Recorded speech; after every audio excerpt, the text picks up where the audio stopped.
Alright, so I got to do a junk motor, swap it out with another junk motor. It's got even more miles on it than this junk motor does.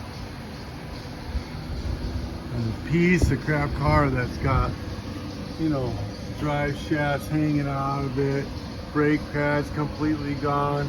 They're paying $6 grand to have a junk motor put into their junk car. And the car ain't worth 500 bucks. Scrapyard barely give them 200. But I have a question. How did this drive and not rip this out with a zip tied to the drive shaft? That's the drive shaft.